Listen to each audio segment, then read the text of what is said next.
നമസ്കാരം. 2025 അമേരിക്കയ്ക്ക് അത്ര നല്ലതല്ലെന്ന് തോന്നുന്നു. പുതുവർഷം തുടങ്ങിയത് മുതൽ അമേരിക്കയെ ദുരന്തങ്ങൾ പിന്തുടരുകയാണ്.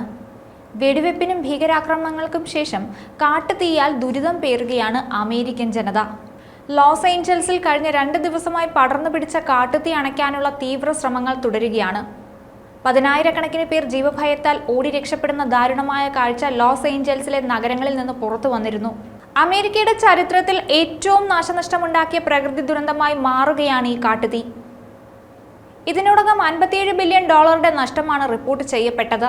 ലോസ് ഏഞ്ചൽസിലെ ഏറ്റവും സമ്പന്ന നഗരങ്ങളായ സാന്റാ മോണിക്ക, മാലിബു എന്നിവിടങ്ങളുടെ സമീപ പ്രദേശങ്ങളിലേക്കും തീ പടർന്നതാണ് നാശനഷ്ടങ്ങളുടെ തോത് വർദ്ധിക്കാൻ കാരണം. 1000-ലധികം വീടുകൾ കത്തി നശിച്ചു.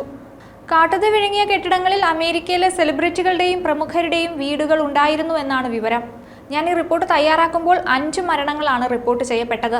ഹോളിവുഡ് സിനിമാ ലോകത്തിന്റെ ആസ്ഥാനവും താരങ്ങളുടെയും അണിയറ പ്രവർത്തകരുടെയും വീടുകളും മറ്റുമെല്ലാം കത്തി നശിച്ചു. ഹോളിവുഡ് ഹിൽസിലെ തീയിൽ വൻ നാശനഷ്ടമാണ് രേഖപ്പെടുത്തിയത്. ഏറ്റവും അധികം നാശനഷ്ടങ്ങൾ റിപ്പോർട്ട് ചെയ്യപ്പെട്ടത് പ്രശസ്തരുടെ വീടുകൾ സ്ഥിതി ചെയ്യുന്ന സമ്പന്ന മേഖലയായ പസഫിക് പാലിസേഡ്സ് എന്ന മലയോര പ്രദേശത്തായിരുന്നു. ഇവിടെ മാത്രം 5300 കെട്ടിടങ്ങൾ തകർന്നു. കാട്ടുതീയിൽ 15,000 ഏക്കർ സ്ഥലം പൂർണ്ണമായി കത്തി നശിച്ചു. മരണസംഖ്യ ഇനിയും ഉയരുമെന്നാണ് റിപ്പോർട്ടുകൾ സൂചിപ്പിക്കുന്നത്. 10,000-ലധികം പേരെ കുടിയൊഴിപ്പിച്ചു. 10,000 പേരെ ഒഴിപ്പിച്ചു. മാസങ്ങളായി മഴ ലഭിക്കാതെ ഉണങ്ങിക്കിടക്കുന്ന പ്രദേശമായതിനാലും വരണ്ട കാറ്റുള്ളതിനാലും തീ കൂടുതൽ പ്രദേശത്ത് വ്യാപിക്കുകയാണെന്നാണ് വിവരം. തീ ആളിക്കത്തിയതിന്റെ പ്രധാന കാരണം സാന്താ അന്ന എന്ന് വിളിക്കുന്ന ശക്തമായ വരണ്ട കാറ്റാണെന്നാണ് വിലയിരുത്തപ്പെടുന്നത്. ഇത് പലയിടത്തും മണിക്കൂറിൽ 112 കിലോമീറ്റർ വേഗതയിലാണ് വീശിയടിക്കുന്നത്. ചുഴലിക്കാറ്റിന് സമാനമായ രീതിയിൽ കാറ്റ് വീശുന്നതിനാൽ അണഞ്ഞ തീ പോലും വീണ്ടും ആളിക്കത്തുന്ന സ്ഥിതിയാണുള്ളത്. ശക്തമായ കാറ്റ് തുടരുന്നതിനാൽ കാട്ടുതീ നിയന്ത്രിക്കുന്നത് വലിയ വെല്ലുവിളിയാണെന്നും അഗ്നിരക്ഷാസേന അറിയിച്ചിട്ടുണ്ട്. അമേരിക്കയുടെ ചരിത്രത്തിലെ ഏറ്റവും വലിയ കാട്ടുതീ തന്നെയാണ് ഉണ്ടായിരിക്കുന്നത്.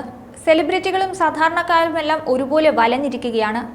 താരങ്ങളായ Paris Hilton, Billy Crystal, James Woods എന്നിവരുടെ വീടുകൾ പൂർണ്ണമായും കത്തി നശിച്ചുവെന്നാണ് വിവരം.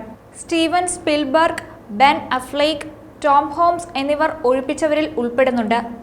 തീ നിയന്ത്രണ വിധേയമായ സ്ഥലങ്ങളിൽ കത്തി നശിച്ച സാധനങ്ങളും ചാരവും മാത്രമാണ് ബാക്കിയുള്ളത്. ഒഴിപ്പിച്ചവർക്കായി താൽക്കാലിക ഷെൽട്ടറുകൾ തുടങ്ങിയിട്ടുണ്ട്. സംസ്ഥാനങ്ങളിൽ നിന്നുള്ള അഗ്നിരക്ഷാസേന തീ അണയ്ക്കാൻ ശ്രമിക്കുന്നുണ്ട്. വേനൽക്കാലമായതിനാൽ വെള്ളമില്ലാത്തത് രക്ഷാപ്രവർത്തനത്തെ ബാധിച്ചിട്ടുണ്ട്. തീ അണയ്ക്കാൻ കൂടുതൽ വെള്ളം ഉപയോഗിച്ചതോടെ ലോസ് ഏഞ്ചൽസിലെ കുടിവെള്ള വിതരണവും പ്രതിസന്ധിയിലായിട്ടുണ്ട്. പുതുവർഷ തുടക്കത്തിൽ അമേരിക്കയിൽ നിന്ന് വരുന്ന വാർത്തകളൊന്നും അത്ര നല്ലതല്ല. മറ്റൊരു വീഡിയോയുമായി വീണ്ടും കാണാം. ന്യൂസ് ഡെസ്ക് ഈനാട് മലയാളം.